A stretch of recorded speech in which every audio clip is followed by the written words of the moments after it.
नमस्कार दोस्तों, आप सभी का स्वागत है।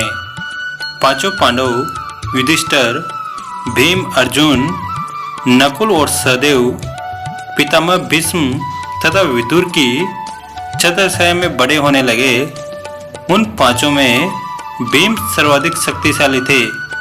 वे 10-20 बालकों को सहज में ही गिरा देते थे। दुर्योधन वैसे तो पांचों पांडवों से ईर्ष्या करता था, किंतु भीम के इस बल को देखकर उससे बहुत अधिक जलता था। वह भीमसेन को किसी प्रकार मार डालने का उपाय सोचने लगा।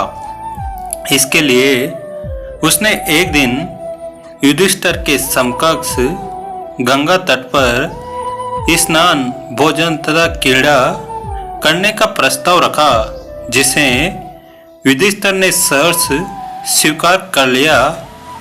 गंगा के तट पर दुर्योधन ने विविध प्रकार के व्यंजन तैयार करवाए। स्नान आदि के पश्चात जब सभी ने भोजन किया तो अवसर पाकर दुर्योधन ने भीम को विषयुक्त भोजन खिला दिया। भोजन के पश्चात सब बालक वहीं सो गए। भीम को विष के प्रभाव से मूर्छा आ गई। मूर्छित हुए भीम को दुर्योधन ने गंगा में डुबो दिया। मूर्छित अवस्था में ही भीम डूबते उतारते नागलोक में पहुंच गए। वहां पर उन्हें भयंकर विषधार नाग डसने लगे तथा विषधरों के विष के प्रभाव से भीम के शरीर के भीतर का विष नष्ट हो गया और वे सचेत अवस्था में आ गए। चेतना लौट आने पर उन्होंने नागों को मारना आरंभ कर दिया और एक के पश्चात एक नाग मरने लगे।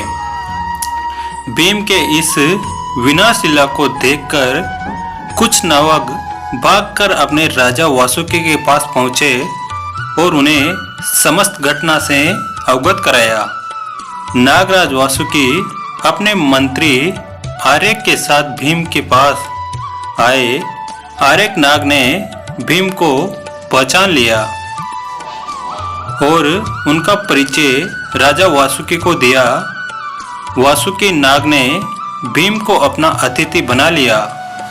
नागलोक में 8 ऐसे कुंड थे जिनके जल को पीने से मनुष्य के शरीर में हजारों हाथियों का बल प्राप्त हो जाता था।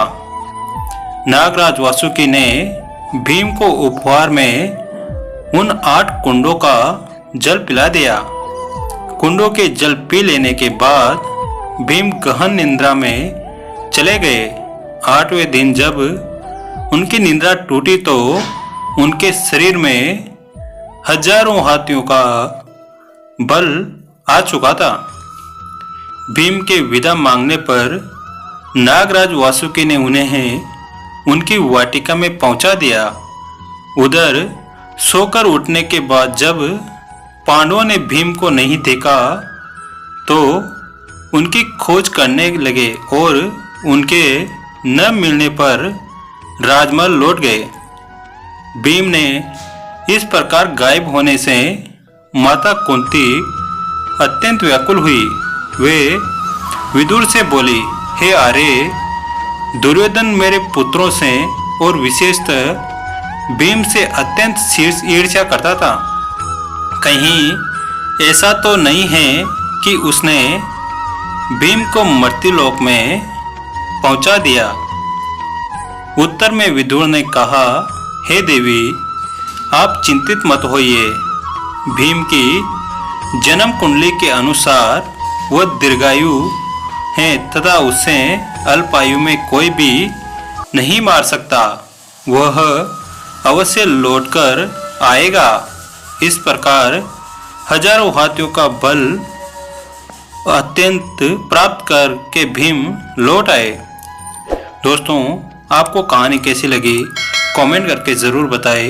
वीडियो को लाइक करें, चैनल को सब्सक्राइब करें। धन्यवाद।